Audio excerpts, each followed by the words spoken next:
deux choses là dans ce que vous me demandez. La première, qui est la plus importante pour les Français, est de savoir si ça va mieux en matière de lutte antiterroriste. Oui, et sans conteste. Pourquoi ? À la direction du renseignement intérieur, à l'époque, pendant toute la période de Hollande, il y avait des individus qui ne voyaient pas le monde tel qu'il était devenu, mais tel que eux avaient envie qu'il soit, à savoir qu'ils avaient dans leur petite tête envie de traquer des grands seigneurs du salafisme à la Bin Laden, etc. Et ils n'ont pas vu le virage et ils n'ont pas vu que l'ennemi c'était devenu des racailles, c'est-à-dire des individus perturbés, pas des cas délirants, pathologiques au sens psychiatrique du terme, mais des individus très perturbés. Un jour au bistrot, le lendemain à la mosquée, vous voyez, au bout d'un moment, ça fait aucun bien, et que les individus en question, petit à petit, certains d'entre eux s'étaient transformés en bombes humaines, à savoir qu'auparavant, ils étaient simplement ce qu'on appelle des radicalisés, et brutalement, c'était devenu des gens capables de faire couler le sang. Tous ceux qui ont fait couler le sang en France, en Belgique, sont dans cette catégorie-là. Des individus perturbés, mal dans leur peau, hypnotisés par les formes les plus extrêmes de l'islam et le lendemain allant boire de la vodka et passant en boîte de nuit. Donc des individus très dangereux, instables, un peu comme de la nitroglycérine. On ne savait pas bien quand ils allaient exploser. Et c'est ce virage-là que le renseignement intérieur n'a pas su prendre. Alors, les gens qui, à l'époque, dirigeaient le renseignement intérieur ont été remerciés, ils ont été renvoyés à leurs chères études, que ces anciens patrons-là ne sont pas du tout regrettés, et il y a maintenant une nouvelle équipe à la DGSI qui a des problèmes de terrorisme tel qu'il est aujourd'hui et tel qu'il va évoluer, une vision plus réaliste. Et puis aussi, il y a maintenant, pour la première fois dans l'histoire de France, à la présidence de la République, un état-major qui coordonne non seulement le travail de l'ensemble des services, mais aussi, et c'est aussi là est décisif, toute la lutte antiterroriste. Alors, ça n'est pas un vrai problème. Ce qui est un problème, c'est que les journalistes, l'ancienne équipe, celle du fort incompétent Monsieur Cazeneuve et d'autres, comme hélas Alain Marceau, tournent en rond en se répétant des choses qui ne sont pas vraies. Savez-vous combien d'islamistes, on nous en promettait des centaines, souvenez-vous, sous Cazeneuve et encore un peu après, ah mon Dieu, ils vont revenir, il va y avoir une sorte d'arrivée massive de terroristes venus de la zone des combats. Et à l'époque, les gens que je voyais, qui eux sont vraiment dans la lutte antiterroriste, pas dans le passé, il y a 20 ans, mais aujourd'hui, me disaient, c'est très étonnant, nous ne comprenons pas bien le sens de ces propos, car naturellement, les islamistes au Moyen-Orient, dans la zone Irak-Syrie, ils sont dans une trappe. Rien qu'un exemple, à Mossoul, il y avait une centaine de combattants, ouvrez les guillemets, français, fermez les guillemets, avec des papiers d'identité, dirons-nous, français. En réalité, des Maghrébins partis combattre là-bas.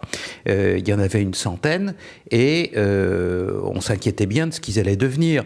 Alors, certes, la ville de Mossoul a été reprise militairement par l'armée irakienne et par ses soutiens, mais une fois que l'armée a eu conquis la ville de Mossoul, elle a laissé le nettoyage à des milices chiites. Je n'ai pas l'impression que, surtout s'agissant de salafistes, les milices chiites aient comme ça une espèce de grande pratique de l'habitude de conserver des prisonniers.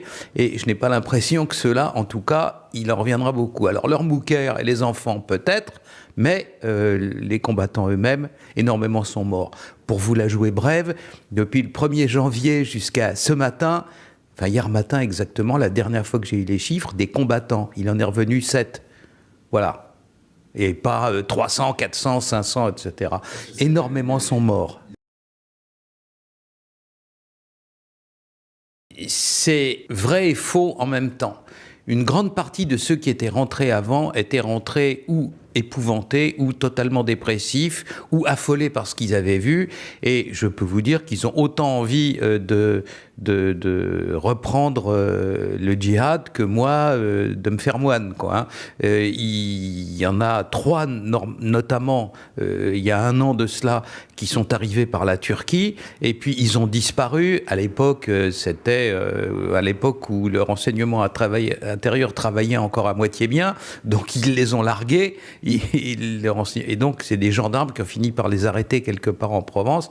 Dès que les gendarmes sont tombés sur ces individus-là, les 3 djihadistes ont demandé aux gendarmes, tout de suite, on veut voir le juge. Les gendarmes ont dit du calme. Non, non, non, ils voulaient absolument. Ils se sont précipités dans le bureau du juge, et une fois qu'ils y ont été, ils parlaient tous en même temps, et ce qu'ils disaient, on préfère prendre 5 ans de prison en France ou 10 ans que de retourner un seul jour là-bas. S'il vous plaît, ne nous renvoyez pas là-bas, c'est terrible, c'est affreux. C'était des gens que cette guerre a détruit intérieurement et qui ont envie de tout sauf de la continuer, que ce soit sur notre sol ou ailleurs.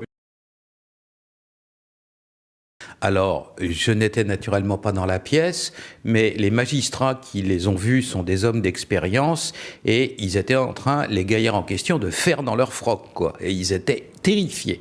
C'est quelque chose qui ne se simule pas. Qu'un Abdeslam au calme dans sa prison, qui sait ce qu'il risque, et des avocats rusent, temporisent, etc., c'est une chose, mais ceux-là, à l'idée qu'on allait les expulser de la France et qu'ils allaient se retrouver dans l'enfer d'où ils venaient, je ne pense pas que ça soit simulé.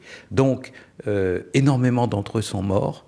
Il y a quelques semaines de ça, qu'un soldat français d'un régiment des forces spéciales avait été tué en Irak ou en Syrie. C'est donc qu'il y était et qu'il y en a d'autres. Ces gens-là observent, et parfois, peut-être plus, mais c'est des affaires qu'il faut faire et pas forcément dont il faut parler. Toujours est-il que ces gens qui sont sur place, qui ont vu ce qui est en train de se passer, m'ont dit que ce qui se passait à l'heure actuelle au nord de la Syrie, pour les djihadistes, est abominable, et on ne peut que s'en féliciter.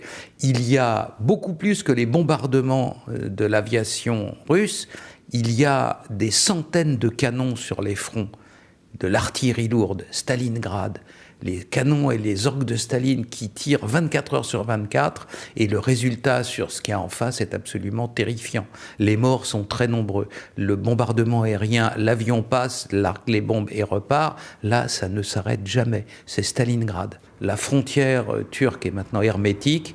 Quand on descend plus bas, ils tombent sur le Liban et le Hezbollah, qui ne sont pas forcément leurs copains. Et puis quand ils essayent de remonter la frontière vers l'Est, c'est l'Iran, et là pareil. Donc je ne pense pas qu'il y aura de retours si nombreux que ça, et ils sont, ces retours, maîtrisables.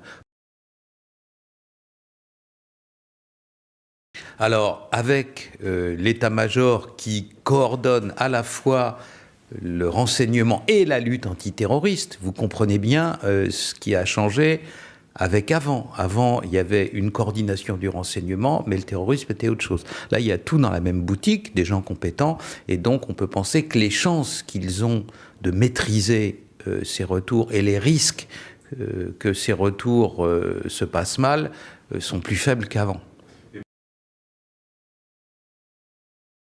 Dans les mêmes circonstances, non, évidemment.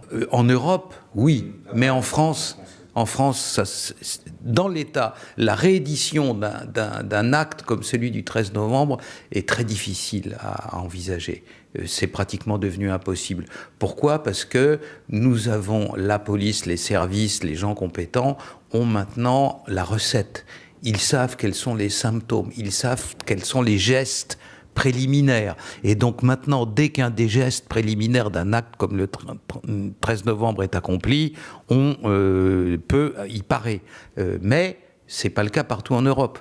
En revanche, et c'est un point qui me paraît important, on n'a pas tiré toutes les leçons de ce qui s'est passé le 13 novembre. Plus ça va, plus on se rend compte que cette opération était extrêmement sophistiquée, qu'elle impliquait des dizaines de personnes différentes, qu'il y avait dans ce complot-là, dans cette conspiration-là, des tas de rôles différents pour des tas d'individus différents, plusieurs cercles concentriques avec chacun un niveau de connaissance différent. Et mon sentiment personnel est qu'il serait fort étrange que tout cela ait pu être monté par des demi-débiles qui un jour étaient au bistrot et le lendemain à la mosquée, et qui étaient assez confus dans leur tête et, pourquoi ne pas le dire, assez bas de plafond, quoi. Donc ça pose la question de savoir s'il n'y a pas un commanditaire, et qui est-il?